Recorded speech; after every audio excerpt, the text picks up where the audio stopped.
ভারতকে নিয়ে কথা বলছে, কিন্তু ভারতে তো আমরা আবার ইলিশও পাঠাচ্ছি, আবার তাদের কাছ থেকে আমরা বিদ্যুৎ নিচ্ছি। মানে রাজনীতির মাঠের বক্তব্য আর রাষ্ট্রের সঙ্গে রাষ্ট্রের কূটনীতি এটা একরকম না। মানুষে মানুষে প্রেম আর দেশে দেশে প্রেম এক জিনিস না, একভাবে হয় না। ইদানিং না হয় ভারতের সঙ্গে চীনের একটু সম্পর্ক ভালো হয়েছে, ইদানিং হয়েছে। আগে কিন্তু খুবই খারাপ ছিল, দূরত্ব ছিল। হ্যাঁ, খুবই দূরত্ব ছিল।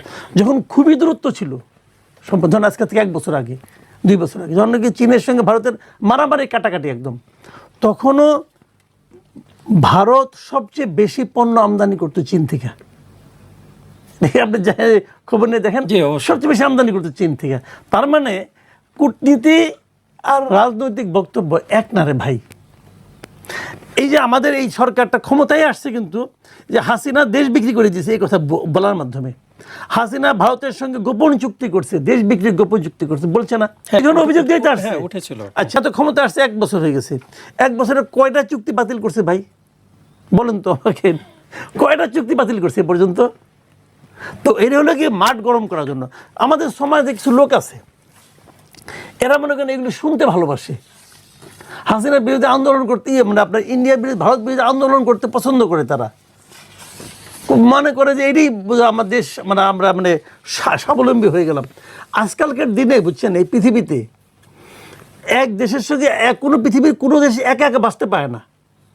আপনি বলেন যে আমি কারোর সঙ্গে থাকবো না, কারোর সঙ্গে মিশবো না, আরে পেঁয়াজটা করতে আনবেন? এত কিছুর মধ্যে তো ওই জন্য তো পেঁয়াজ আসলো না। এখন যদি যারা এই সমস্ত আন্দোলন করেছে যে আমরা ভারতের সঙ্গে নাই, অমুক নাই তমুক নাই, তারা কি ভারতে পেঁয়াজ খায় না? কেন খায় না? খাইলেই পারে, বেশি দাম লোকাল পেঁয়াজ খায়। এইগুলো হলো জানেন মাঠ গরম করার কথাবার্তা। আচ্ছা, তো ইলিশ দেওয়াটা এটা রাষ্ট্রীয় কারণেই দিচ্ছে। এখন বলেন যেহেতু ইলিশ দিছে, অতএব এই সরকার ভারতের কাছে বিক্রি করে দিচ্ছে দেশ, এটা বলবেন না আপনি? এটা তো বলবেন না, বলেন তাহলে, বলে আন্দোলন করেন। খুব ভালো কথা বলছেন আপনি। নেপাল যেটা করছে, তারা হয়তো কে জানে, আমার তো মনে হয় তারা বাংলাদেশ থেকে শিক্ষা নিছে, এটা হইতে পারে। কারণ তারা দেখছে একইভাবে তাদের এখানে আসছে, এবং তারা এটাও দেখছে যে বাংলাদেশ এরকম সময় নেওয়ার সংস্কার করতে গেলে শেষ পর্যন্ত পরিণতিটা কী দাঁড়ায়। তারা তো এখান থেকে শিক্ষা নিছে যে ওই ঝামেলায় আমরা যাব না, জনগণের হাতে ছেড়ে দেবো, জনগণ ঠিক করবে। এবং যারা শর্টকাট পথে গেছে, ভালো গেছেন, সচিবালয়ে গেছেন, যে মন্ত্রী হয়েছেন, দেশ চালাচ্ছেন দেশ।